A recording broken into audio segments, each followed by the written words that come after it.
Hello दोस्तों। स्वागत है आपका सिविल सागा में। आज हम डिस्कस करेंगे सुप्रीम कोर्ट के रिसेंट जो आपका डिसीजन था कि sub categorisation of schedule caste in reservation. अब हम आज जो बात करेंगे वो बात करेंगे कि अब ये उससे पहले कि मैं आपको बता दूं, ये मैंने रेफरेंस जो इसका रिसोर्स लिया है वो लिया है इंडियन एक्सप्रेस के न्यूज़पेपर से। उनके एडिटोरियल में आया था कि Supreme Court allows sub categorisation in schedule caste reservation. So what is the case. ठीक है, तो आज हम केस को भी जानेंगे प्लस सब कैटेगराइजेशन क्या होता है उसको भी जानने की कोशिश करेंगे। ठीक है, तो बैठे रहिएगा। तो चलिए आगे जो हम डिस्कशन करने वाले हैं वो है कि what is the sub categorisation within the caste. जब हम सब कैटेगराइजेशन ऑफ कोई भी चीज की बात करते हैं, चाहे वो कास्ट में बात करो चाहे किसी चीज को बात करो, तो क्यों करते हैं। देखिए, हम sub categorisation within the caste का मतलब इसलिए यहाँ पे कर रहे हैं क्योंकि हम एक क्रिएट करना चाह रहे हैं सब ग्रुप। जो हम it is a process of creating sub group within which within caste, within a particular caste. किसके लिए? For reservation.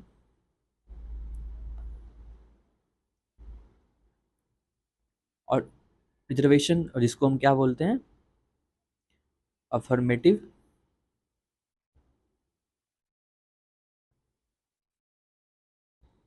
Affirmative action. जो हम ये सब ग्रुप बनाएंगे किसके लिए? रिजर्वेशन और affirmative action within the caste, within the group. और वो ग्रुप कौन कौन से हैं जो अभी एग्जिस्ट कर रहे हैं? वो कर रहे हैं schedule caste, schedule tribe and other backward classes, यानी कि S C, S Ts and OBC. अब नेक्स्ट सवाल हमारे दिमाग में ये आता है कि इसका एम क्या होना चाहिए। What is the aim of sub categorisation. Sub categorisation क्यों करना की चाहिए? देखिए, सबसे पहला मुझे ऐसा लगता है कि ये तो एक एड्रेस करना चाह रहा है किसको? ये एड्रेस करना चाह रहा है इंट्रा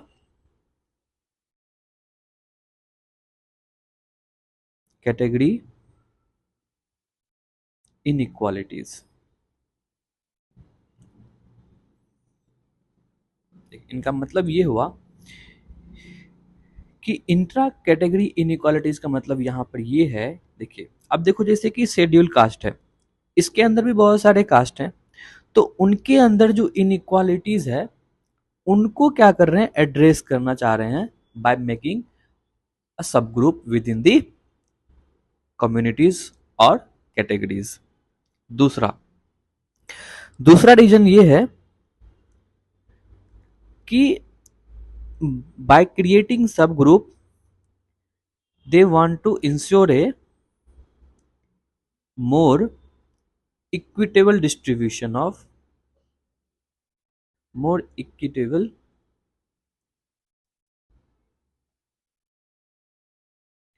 distribution of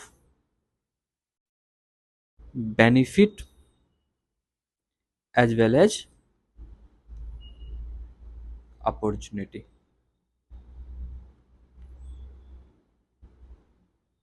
ठीक है, पहला तो क्या होता है, ये आपका हो गया सब कैटेगरी, सब कैटेगराइजेशन पहला। दूसरा क्या, क्यों करना चाह रहे हैं, तो ये इतना आपको समझ में आ गया। चलिए अगला चलते हैं।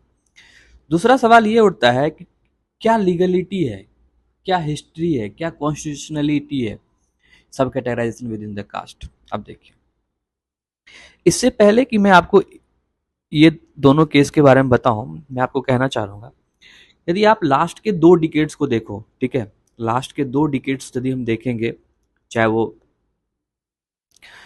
लास्ट के 20 ईयर्स बैक आप जाओ, तो क्या होगा? मल्टीपल स्टेट, बहुत सारे स्टेट, जैसे कि आपका पंजाब हो गया, बिहार हो गया, तमिलनाडु हो गया, ये सब स्टेट जो है ना, बहुत कोशिश करे कि स्टेट लेवल में, स्टेट अपना जहाँ स्टेट का दायरा है वहाँ जाके वो क्या करे? सब कैटेगराइज करे जो एग्जिस्टिंग कैटेगराइजेशन ऑलरेडी किया हुआ है। ठीक है, लेकिन ये सारे स्टेट जितने भी कोशिश करे, ये सारे लोगों का जो कोशिश था ना वो फेल हो गया, क्योंकि सुप्रीम कोर्ट सुप्रीम कोर्ट आके पिताजी हैं ही, कॉन्स्टिट्यूशन के पिताजी कहे जाएंगे उसे। ठीक है, अब देखिए, चलिए अब हम आपको बता रहे हैं कि E V Chinnaiah versus state of Andhra Pradesh case हुआ क्या था। देखिए इस केस में क्या हुआ था, ये वाली केस में कि जो कोर्ट है कि उन्होंने ये बोला, वंस दैट कम्युनिटी, जिस कोई भी, चाहे वो एससी हो, चाहे वो एसटी हो, चाहे ओबीसी हो, यदि वो इंक्लूड हो गया है किसमें, आर्टिकल 341 के अंदर, यानी कि प्रेसिडेंट जो है यहाँ पे किसी भी, आर्टिकल 341 क्या होता है, देखिए आर्टिकल 341 ये होता है कि प्रेसिडेंट जो है क्या कर सकती है, कोई भी कम्युनिटीज को शेड्यूल का शेड्यूल ट्राइब में डाल सकती है। तो कोर्ट बोला कि जो भी एक बार इसके अंदर घुस गया, यानी presidential list of schedule cast under article 341 के अंदर घुस गया of the constitution, they become a single larger class of single larger they become a single larger class of people. ठीक है, वो एक टोटल प्रॉपर मतलब क्या हो गया, सिंगल कम्युनिटी हो गया। ठीक है, अब क्या कहता है बेंच, कहता है ये वाले वर्डिक्ट में, इस वर्डिक्ट में क्या बोलती है बेंच, सुप्रीम कोर्ट, कि स्टेट के पास लेजिस्लेटिव पावर नहीं है टू क्रिएट अ सब कैटेगराइजेशन और सब क्लासिफिकेशन ऑफ व्हाट, क्लास। ठीक है, यहाँ पे क्या बोलता है बेंच, बोलती है state doesn't have a, they do not have a legislative power to create a sub classification within the single class.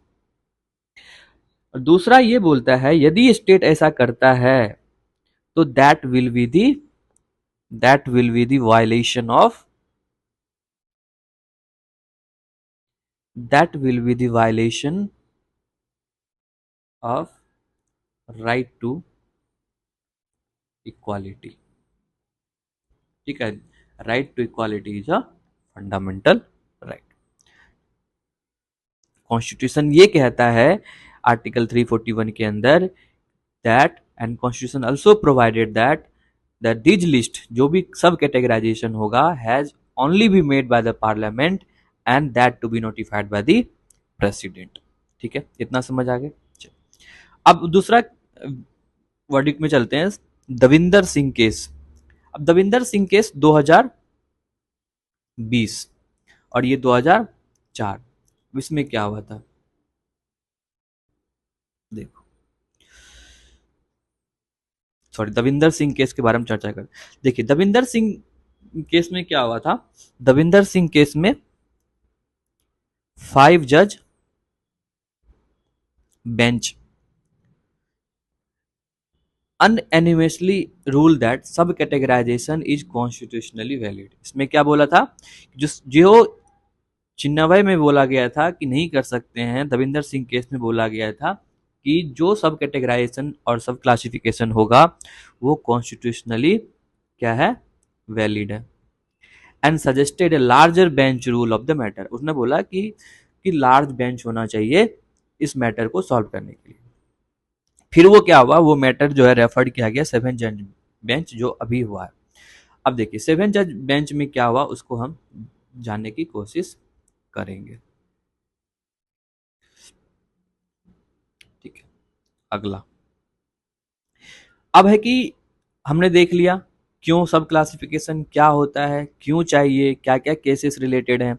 अब हम जानने की कोशिश करेंगे कि क्यों चाहिए सब कैटेगराइजेशन।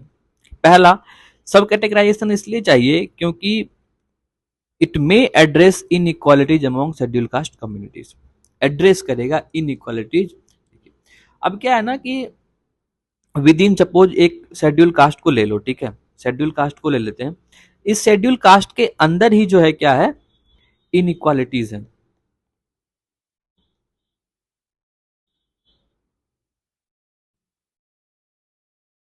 ठीक है,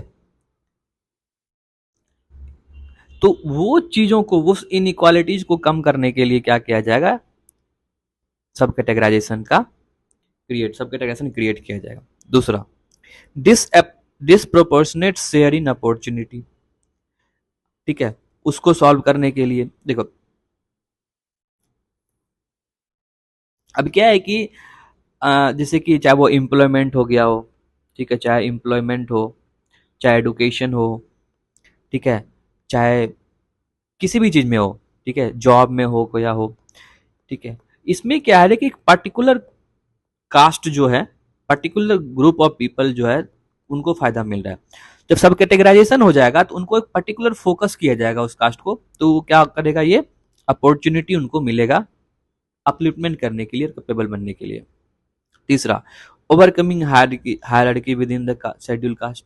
देखो, अब क्या है कि सुप्रीम कोर्ट ने ये बोला कि Supreme court say that schedule caste is not homogeneous,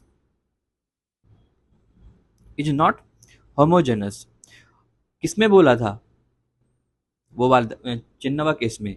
और ये बोला कि ये एक comprise wide range of community within distinct culture, within distinct culture, social and economic. तो क्या बोल, शेड्यूल कास्ट कम्युनिटीज में हैव प्रोग्रेस इन एजुकेशन, ठीक है, सब कुछ में मिला हो, लेकिन continue to face disadvantage within that communities. दूसरा, चौथा, social mobility. This reservation policy is ineffective in providing benefit to every subcaste group at a uniform level।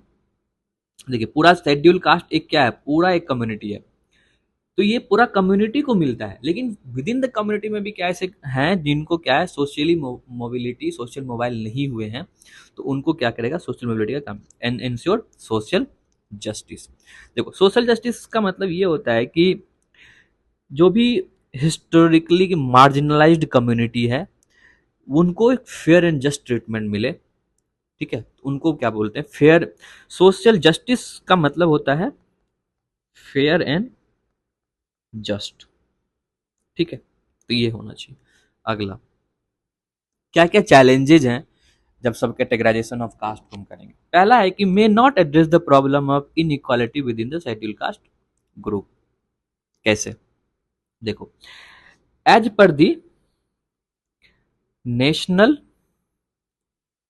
Commission for schedule caste, ठीक है, द बैकवर्डनेस, जो backward S T हैं, backward S Cs हैं, backward S Cs हैं, are lagging far behind the forward S Cs and separate quota would not help.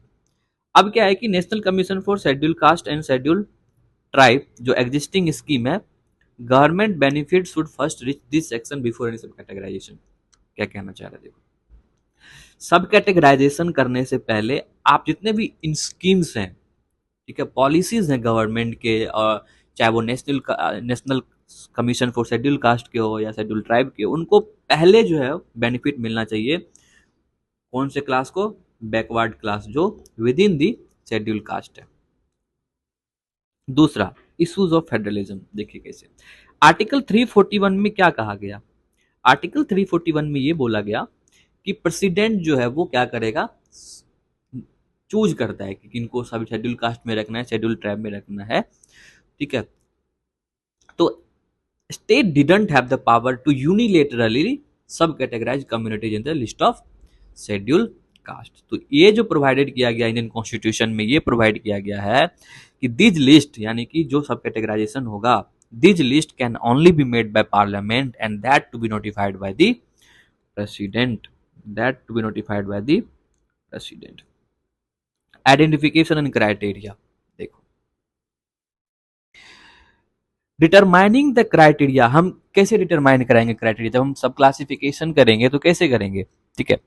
तो determining the criteria for सब categorisation can be challenging. देखो, supreme court ने अपने एक verdict में, मुझे याद नहीं है, एन एम थॉमस में बोला था, schedule caste are not caste, they are classes, ठीक है, पहले बात तो ये याद रखना है। और ईवी चन्ना में ये बोला था, special protection of schedule cast is based on the premises that all scheduled caste can and must collectively enjoy the benefit of reservation regardless of inters equality. So the protection is based on the education, not based on the education and economic, but based on those who suffered untouchability. तो parameters इसका क्या होगा? जब हम बात करते हैं सब क्लासिफिकेशन का, इसका पैरामीटर क्या होगा? ठीक है, क्या वो कास्ट होगा? क्या वो बैकवर्डनेस? आप किस बेसिस पे बैकवर्डनेस लोगे? एडुकेशन पे लोगे, जॉब में लोगे, अपॉर्चुनिटी पे लोगे, किस पे लोगे? क्या वो सोशियो इकोनॉमिक स्टेटस पे लोगे? ठीक है, क्या एडुकेशन के ऊपर लोगे? क्या वो रीजनल फैक्टर लिया जाएगा? क्या वो कास्ट फैक्टर लिया जाएगा? ये एक बहुत बड़ा चैलेंज होगा जब हम सब क्लासिफिकेशन की बात करें। दूसरा है पॉसिबिलिटी ऑफ फ्रेगमेंटेशन। देखो, जब हम सब कैटेगराइजेशन करेंगे, lead that might lead to the fragmentation of that community, schedule caste को। ठीक है, और मे भी क्या हो सकता है कि जो उसका आइडेंटिटी है, जो कल्चर है, जिसके लिए हम जाने जाते हैं, शेड्यूल कास्ट को जानते हैं हम उनको, शेड्यूल कास्ट को, शेड्यूल ट्राइब को, एक उसका एक डिस्टिंक्ट कल्चर होता है, तो वो एक सोशल कल्चर आइडेंटिटी क्या हो सकता है, माइट क्या हो सकता है, फ्रेगमेंट हो सकता है। तो ये आपका हो गया चैलेंजेस। चलिए हम कुछ वे फॉरवर्ड, मतलब आगे क्या करना चाहिए। सबसे पहला, exploring alternative to introduce sub categorisation. Attorney general of India attorney general of India ने कहा था, constitutional amendment could brought into to facilitate this. ठीक है, अब क्या है, आर्टिकल 16(4) ऑफ इंडियन कॉन्स्टिट्यूशन क्या कर रहा है, ऑलरेडी बोला गया है स्टेट को, provided for state to create special laws for any backward classes they felt they are not represented. तो आर्टिकल 64 में ऑलरेडी ये बोला गया, तो ये वाइड सब क्लासिफिकेशन, जब ऑलरेडी स्टेट को ये परमिशन दिया गया है कि आप ये कर सकते हैं। दूसरा, parliament can sub categorise SC and ST, article 341 and 342, article 341 and 342 of Indian constitution didn't prevent parliament from doing so. जब पार्लियामेंट कर सकता है तो पार्लियामेंट क्यों नहीं कर सकता है, स्टेट को क्यों ये परमिशन दिया जाए। ठीक है, दूसरा, उसके बाद एक केस था, उषा मेहरा कमेटी, कमेटी था, उषा मेहरा कमेटी। उषा मेहरा कमेटी में ये रिकमेंड किया था, inclusion of clause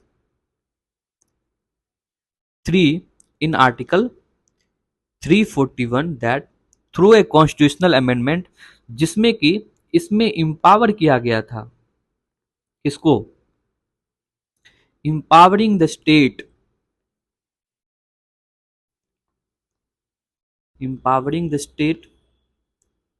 legislature to enact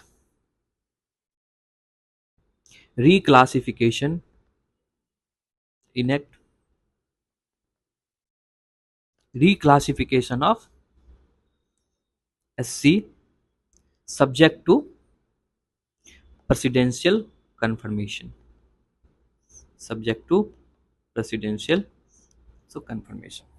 तो ये था टोटल आपका कंप्लीट आपका सब क्लासिफिकेशन से रिलेटेड सारी बातें। आशा करते हैं आपको ये अच्छा लगा होगा। यदि आपको ये अच्छा लगा, आपको ये फैक्ट अच्छा लगा, ठीक है, तो आप इसको जरूर शेयर कीजिएगा।